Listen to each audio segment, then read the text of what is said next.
श्री पंकज सिंह जी, श्री तेजपाल नागर जी, श्री लक्ष्मी राज सिंह जी, श्री श्रीचंद शर्मा जी, श्री नरेंद्र भाटी जी, भारतीय जनता पार्टी के जिला के अध्यक्ष श्री मनोज गुप्ता जी, जिला पंचायत अध्यक्ष बुलंदशहर डॉक्टर अंतुल तेवतिया जी, भारतीय जनता पार्टी के प्रदेश के मंत्री डॉक्टर चंद्रमोहन जी, प्रदेश के अवस्थापना और औद्योगिक विकास के आयुक्त श्री मनोज कुमार सिंह जी, आज के इस कार्यक्रम में गौतम बुद्ध नगर लोकसभा सीट से जुड़े हुए सभी पदाधिकारी और कार्यकर्ता भाइयों और बहनों, 9 वर्ष की उपलब्धियों के अवसर पर जनपद गौतम बुद्ध नगर वासियों को 1700 करोड़ रुपए से अधिक की योजनाओं का उपहार प्राप्त हो रहा है। इस अवसर पर यहां के लोकप्रिय जनप्रतिनिधियों का हृदय से बधाई देते हुए मैं आप सबका अभिनंदन करता हूं। भाइयों बहनों, आज इस कार्यक्रम में आने के पूर्व मुझे 2 आयोजनों के साथ जुड़ने का अवसर प्राप्त हुआ। आज ही के दिन 48 वर्ष पहले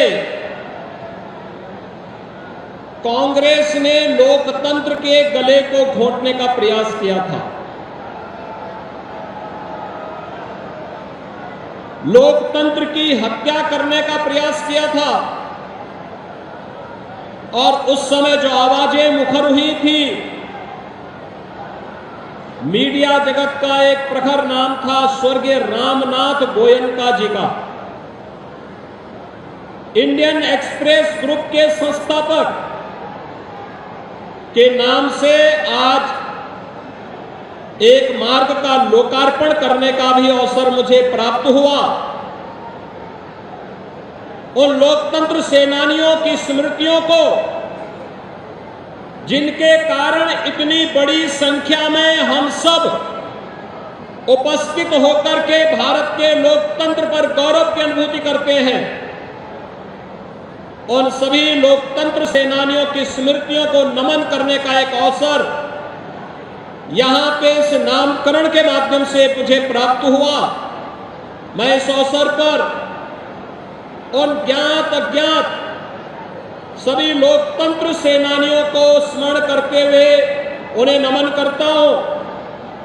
और भाइयों बहनों, आप इसको विडंबना ही मानेंगे, आजादी के बाद देश के लोकतंत्र पर जब संकट आया था, लोकनायक जयप्रकाश नारायण जी के नेतृत्व में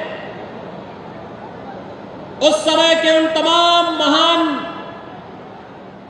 लोकतंत्र सेनानियों ने, उसमें सरदेव अटल बिहारी वाजपेयी जी थे, सरदेव लाल कृष्ण आडवाणी जी थे, गैर कांग्रेसी सभी दलों के नेताओं ने एक मंच पर आकर के लोकतंत्र को बचाने का जो कार्यक्रम किया था, उसमें सफलता प्राप्त हुई। लेकिन जेपी और लोहिया के नाम पर राजनीति करने वाले लोग आज फिर से लोकतंत्र विरोधी अपने कृत्यों के लिए भारत के लोकतंत्र के इतिहास को काला अध्याय में बदलने वाले उसी कांग्रेस के साथ मिलकर के भारत के खिलाफ षड्यंत्र करने में निरंतर कुछ न कुछ दुष्चक्र करने का प्रयास कर रहे हैं। और आज हम सबकी जिम्मेदारी बनती है, जब भारत एक नए भारत के रूप में दुनिया के अंदर अपनी पहचान बना रहा है, प्रधानमंत्री मोदी जी के यशस्वी नेतृत्व में वैश्विक मंच हो या फिर भारत के अंदर सुरक्षा का एक बेहतर वातावरण, इन सभी कार्यक्रमों को जब अच्छे रूप में भारत आगे लेकर के चल रहा है, ये यात्रा विकास की, समृद्धि की, खुशहाली की और वैश्विक मंच पर प्रतिष्ठा की अनवरत चलती रहे, इसके लिए एक बार फिर से केंद्र सरकार की 9 वर्ष की प्रधानमंत्री मोदी जी के नेतृत्व की उपलब्धियों को लेकर के आम जनमानस के बीच में हम जाकर के 2024 की तैयारियां कर सके, इसके लिए आज मैं आपके बीच में आप सबसे अपील करने के लिए आया हूं। भाइयों बहनों, 1718 करोड़ की परियोजनाओं के पहले गौतम बुद्ध नगर पुलिस को अथॉरिटी की ओर से 56 4 पहिया वाहन पेट्रोलिंग के लिए उपलब्ध करवाए गए। अथॉरिटी के द्वारा अभी यहां पे हाई राइज बिल्डिंग के लिए फायर टेंडर भी उपलब्ध करवाने की कार्रवाई चल रही है। लगातार आज आप देख रहे होंगे अथॉरिटी का विकास, इंफ्रास्ट्रक्चर किस रूप में यहां पर सुदृढ़ हुआ है। पहले लोग दिल्ली में रहते थे, नोएडा, ग्रेटर नोएडा आने में संकोच करते थे क्योंकि वहां का इंफ्रास्ट्रक्चर अच्छा था, वहां की सुविधाएं अच्छी थी। यहां खराब था, यहां के बारे में लोगों की धारणाएं खराब थी। लेकिन आज बदल चुकी स्थितियां 6 वर्ष के अंदर ही एक सामूहिक प्रयास का परिणाम है कि आज गौतम बुद्ध नगर में दिल्ली से भी लोग आना चाहते हैं, देश से भी आना चाहते हैं, दुनिया से भी लोग आना चाहते हैं। पिछले दिनों हम आए थे, देश के बड़े डाटा सेंटर का हम लोगों ने यहां लोकार्पण किया था और आज देश के एक बड़े रोबोटिक सेंटर का भी उद्घाटन यहां पे इसके बाद कार्यक्रम में होने जा रहा है। ये बदलते हुए उत्तर प्रदेश और गौतम बुद्ध नगर जनपद की तस्वीर हम सबके सामने है। भाइयों बहनों, सत्र के पहले मैं सोच रहा था, मेरे लगातार पिछले कुछ दिनों में कार्यक्रम थे। मैं बलरामपुर जिले में जो एस्पिरेशनल जिला है वहां गया था। अभी 3 दिन पहले बलरामपुर, अंबेडकर नगर, बलिया, गोरखपुर, इन जनपदों में मैं गया था। बड़ी गर्मी थी, लेकिन जब मैं पश्चिमी उत्तर प्रदेश की तरफ आ रहा था तो मुझे लगा कि वहां भी इतनी भीषण गर्मी होगी। लेकिन आज देखिए मौसम की कितनी बड़ी कृपा, जैसे माफिया उत्तर प्रदेश में ठंडे हो गए वैसे मौसम भी ठंडा हो गया है।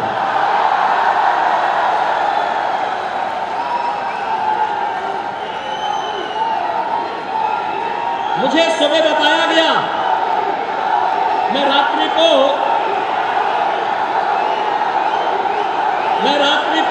मथुरा में था और भाइयों बहनों, देर रात्रि तक मथुरा के अंदर वहां पर चल रही विकास के कार्यक्रमों को मुझे अवलोकन करने का अवसर प्राप्त हुआ और मुझे लगा देखिए कितनी बड़ी संभावना उत्तर प्रदेश के लोगों के पास। काशी भी हमारे पास, अयोध्या भी हमारे पास और मथुरा वृंदावन भी हमारे पास। मथुरा वृंदावन जैसे काशी प्रधानमंत्री मोदी जी के नेतृत्व में एक नई आभा के साथ दिव्य और भव्य काशी के रूप में आज जगमगाहट के साथ वैश्विक मंच पर एक नई प्रतिष्ठा प्राप्त कर रही है। ऐसे ही अयोध्या एक नई अयोध्या के रूप में जगमगा रही है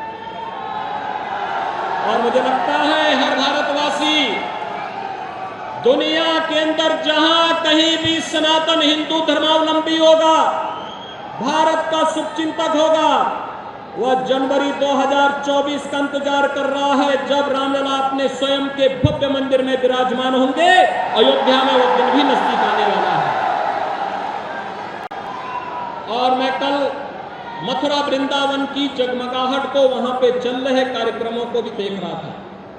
देर रात्रि तक मुझे अनेक स्थानों में जाने का अवसर प्राप्त हुआ, लेकिन आज प्रातः जब मैंने मालूम किया कि क्या स्थिति है गौतम बुद्ध नगर की, तो मुझे बताया गया बारिश हो रही है। कैसे कार्यक्रम होंगे?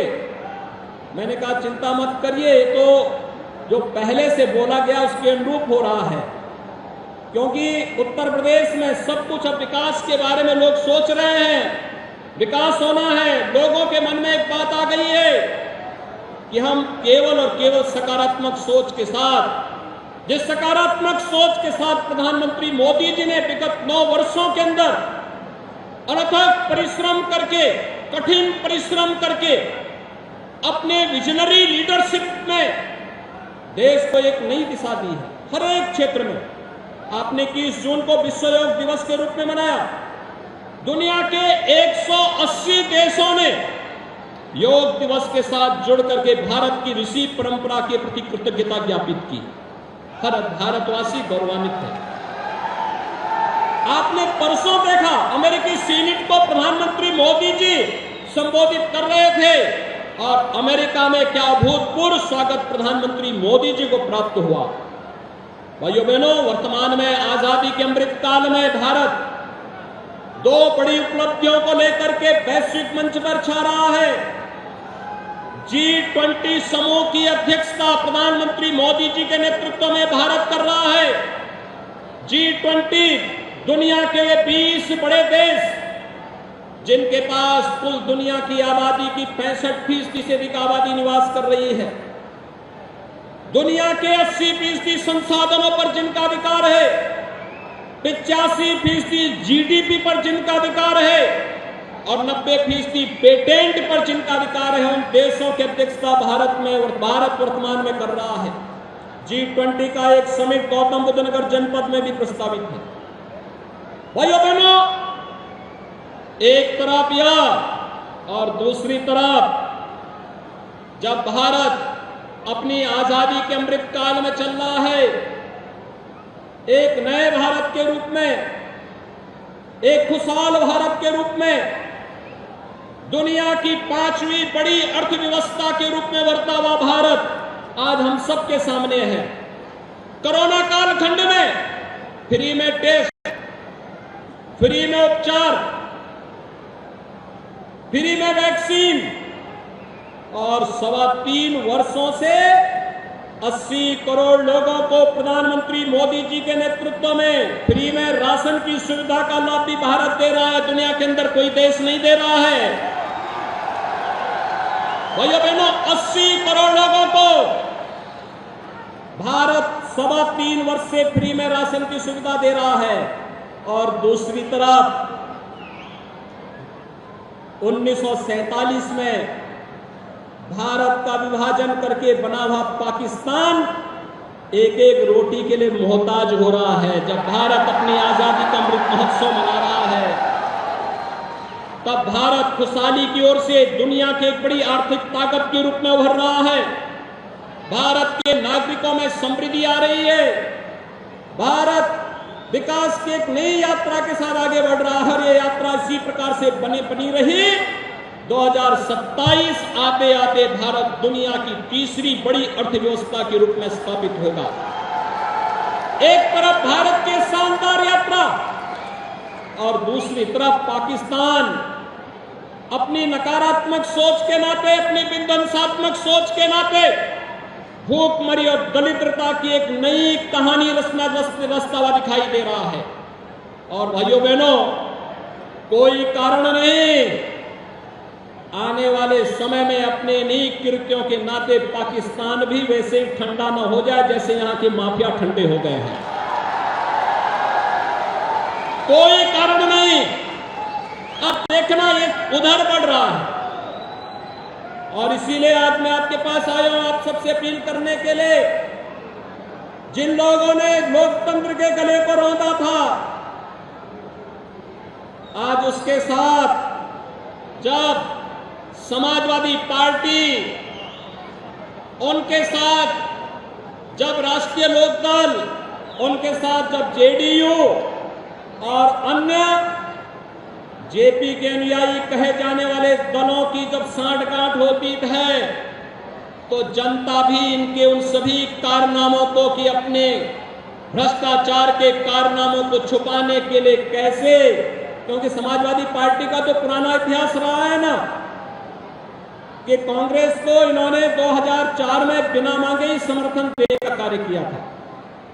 वे समर्थन नहीं चाहते थे, लेकिन जबरदस्ती चिपको आंदोलन के रूप में अपने आप को अग्रणी बनाने में माहिर हैं, और वही कार्य उन्होंने उस समय किया था। एक बार फिर से उस कथा को दोहराने का कार्य हो रहा है।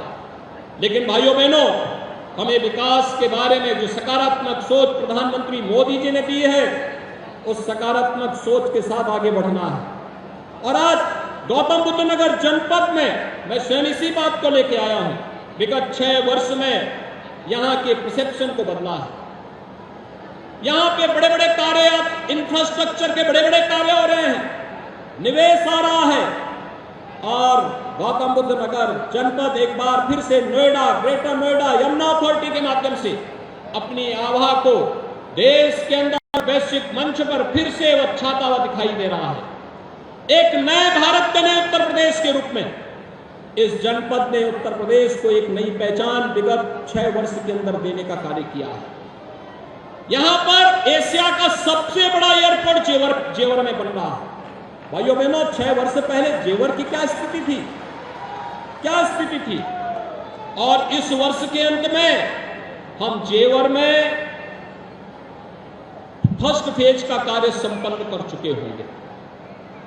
भाइयों बहनों, यहां पे आज मेडिकल डिवाइस पार्क भी आ रहा है, आज यहां पे फिल्म सिटी भी आ रही है, आज यहां पर विभिन्न प्रकार की वे योजनाएं जिनके बारे में कभी कल्पना की जाती थी, आज वह सब कुछ यहां आ रहा है।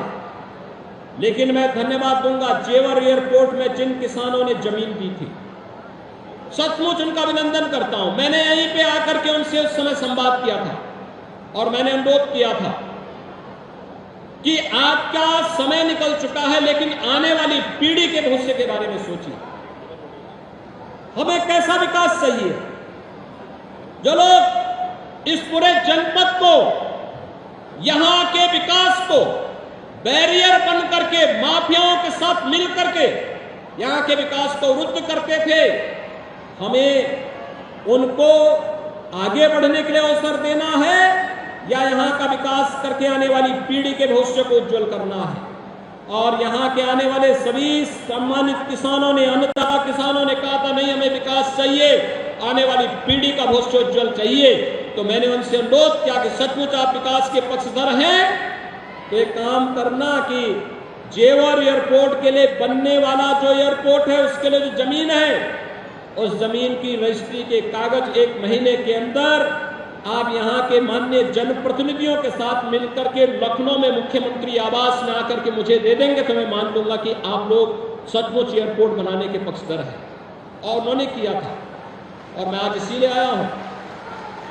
आज हम यहां पे आए हैं, आज यहां पे 1718 करोड़ रुपए की जिन परियोजनाओं का लोकार्पण और शिलान्यास हुआ है, सॉलिड वेस्ट मैनेजमेंट से भी है, सड़क से भी है, ड्रेनेज से भी है, यहां की अन्य अवस्थापना सुविधाओं के साथ साथ बुनियादी सुविधाओं से जुड़ी हुई योजनाएं भी हैं। लेकिन साथ साथ इस जनपद के समग्र विकास के लिए अथॉरिटी के द्वारा किए जाने वाले प्रयासों की वह एक झलक भी प्रस्तुत करता है। भाइयों बहनों, मैं यही आश्वासन देने के लिए भी आया हूं, किसानों की समस्या का समाधान हमारी शीर्ष प्राथमिकता है और सकारात्मक योगदान, संवाद से इस समस्या का समाधान होगा। संवाद के माध्यम से बड़ी समस्या का समाधान हो सकता है। आखिर हम लोकतांत्रिक समाज में रहते हैं, इसके लिए नकारात्मक ताकतों को बीच में नहीं आने देना है। जो लोग विकास के विरोधी हैं, आपके कंधे पे बंदूक रख करके केवल अव्यवस्था पैदा करना चाहते हैं, विकास को बाधित करना चाहते हैं और आने वाली पीढ़ी के भविष्य के साथ खिलवाड़ करना चाहते हैं, और लोगों को सफल नहीं होने देना है।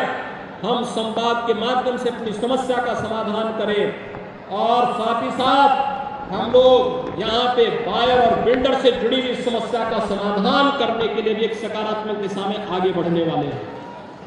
इस समस्या का भी समाधान होगा, क्योंकि यहाँ के विकास के लिए यह आवश्यक है और इन सभी समस्याओं का सकारात्मक रूप से समाधान के किसी निष्कर्ष पर हम पहुंच सके, इसके लिए जनता जनार्दन का योगदान, जनप्रतिनिधियों की सक्रियता और साथ साथ सभी प्रकार के प्रशासनिक अथॉरिटी, शासन से जुड़े हुए अधिकारियों का बेहतर संवाद इस पूरी प्रक्रिया को आगे बढ़ाएगा। और मैं विश्वास के साथ कह सकता हूं, यह आज नए भारत के नए उत्तर प्रदेश में संभव है, यह हमने करके दिखाया है और इसके परिणाम भी बहुत शीघ्र आप सबके सामने आएंगे। आज के इस अवसर पर भाइयों बहनों, 9 वर्ष की प्रधानमंत्री मोदी जी के नेतृत्व की उपलब्धियां बेमिसाल हैं।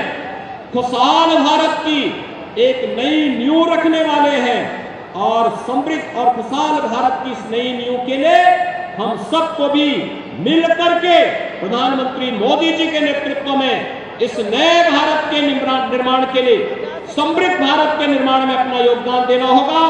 आज के इस अवसर पर एक बार फिर से मैं आप सबको हृदय से इन सभी योजनाओं की बधाई देते हुए, सभी माननीय जनप्रतिनिधियों को बधाई देते हुए गौतम बुद्ध नगर वासियों का अभिनंदन करता हूं। धन्यवाद। जय हिंद। कोटि से धन्यवाद।